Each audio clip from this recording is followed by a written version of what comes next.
ఒక మాట మాత్రం నేను మీకు మీ దృష్టికి తీసుకొస్తున్నాను. ఎందుకంటే ఉదయం నుంచి చాలామంది నన్ను ఫోన్లు చేసి అడిగారు, ఒక పత్రికా వార్తలు వచ్చినాయని. వివిధ మాధ్యమాల్లో కానివ్వండి, పత్రికల్లో వచ్చిన విషయం కానివ్వండి, పవన్ కళ్యాణ్ గారు రాష్ట్ర ప్రజలను దృష్టిలో పెట్టుకుని సార్వత్రిక ఎన్నికలప్పుడు అవసరమైతే మనం తగ్గుదాం, ఏ ప్రాంతంలో మన అభ్యర్థులు ఉన్నారో పార్లమెంట్లో కానివ్వండి, శాసనసభలో కానివ్వండి, వాళ్ళందరికీ కూడా పోటీ చేసే అవకాశం ప్రతి ఒక్కరికి ఈ సందర్భంలో కల్పించలేకపోతామేమో. కానీ రాబోయే రోజుల్లో పార్టీని బలోపేతం చేసుకుంటూ ముందుకెళ్దాం.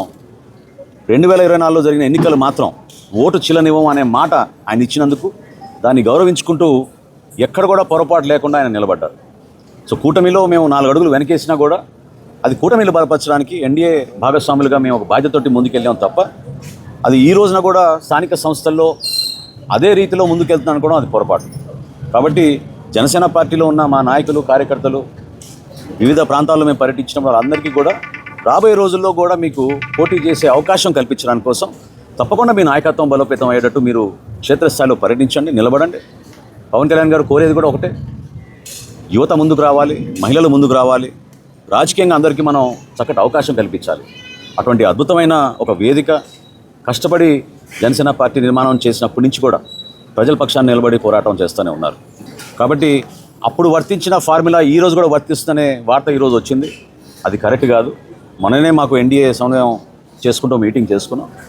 సో రాబోయే రోజుల్లో మన బలబలాలని బట్టి, మన నాయకత్వాన్ని బట్టి, ఏ మున్సిపాలిటీలో, ఏ జిల్లాలో ఎక్కడ మనకి నాయకత్వం బాగా ఉందో వివిధ పార్టీని సమన్వయపరుచుకుంటూ Telugu Desam party, Janasena party, Bharatiya Janata party 3 కూడా ఒక బాధ్యతతోటి క్షేత్రస్థాయిలో నిలబడిన నాయకత్వాన్ని గౌరవించుకుంటూ వాళ్ళకి అవకాశాలు కల్పించుకుంటూ తీసుకెళ్లాల్సిన అవసరం ఖచ్చితంగా ఉంటుంది. కాబట్టి సార్వత్రిక ఎన్నికల్లో జరిగిన సందర్భం, ఆ సమయం, ఆ రోజు మా పార్టీ అధ్యక్షులు పవన్ కళ్యాణ్ గారు తీసుకున్న నిర్ణయం రాష్ట్ర శ్రేయస్సు దృష్టిలో పెట్టుకుని, ప్రజల గురించి దృష్టిలో పెట్టుకుని, జగన్మోహన్ రెడ్డికి ప్రభుత్వాన్ని మనం వ్యతిరేకించాలంటే ఓటు చిల్లనివ్వకూడదనే ఆలోచనతో ఆయన తీసుకున్న నిర్ణయం అది. ఆ రోజున ఈ రోజున తప్పకుండా క్షేత్రస్థాయిలో మనం పర్యటిస్తున్నప్పుడు జనసేన పార్టీ నాయకుల, కార్యకర్తల ఆవేదనలు, వివిధ పార్టీల ఆవేదన కూడా మనం అర్థం చేసుకుని మన బలబలాలను చెక్ చేసుకుని ప్రొఫెషనల్ రీతిలో నాయకత్వాన్ని పెంచుకునే విధంగా, ప్రజలకి మరింత చొరవగా మనం పనిచేసుకునే విధంగా, అభివృద్ధి కార్యక్రమాలు ఎక్కడ కూడా వెనకడుగు వేయకుండా స్పెషల్ ఫండ్స్ కూడా క్రియేట్ చేస్తామని మన ముఖ్యమంత్రి గారు చెప్పారు. ప్రతి నియోజకవర్గంలో, ప్రతి మున్సిపాలిటీలో కూడా వీటన్నిటిని మనం బేస్ చేసుకుని రాబోయే రోజుల్లో ఎన్నికలకు సిద్ధమయ్యే విధంగా మనందరం కూడా మన పార్టీ అధ్యక్షులు పవన్ కళ్యాణ్ గారు చెప్పినట్టుగా అదేవిధంగా అక్కడ తెలుగుదేశం పార్టీ అధ్యక్షుడు చంద్రబాబు నాయుడు గారు, భారతీయ జనతా పార్టీ నుంచి నరేంద్ర మోడీ గారు ఇచ్చిన సూచనలతోటి రాష్ట్రాన్ని మరింత అభివృద్ధి చేసుకుంటూ ముందుకెళ్దామని ఈ సందర్భంగా తెలుపుకున్నాను.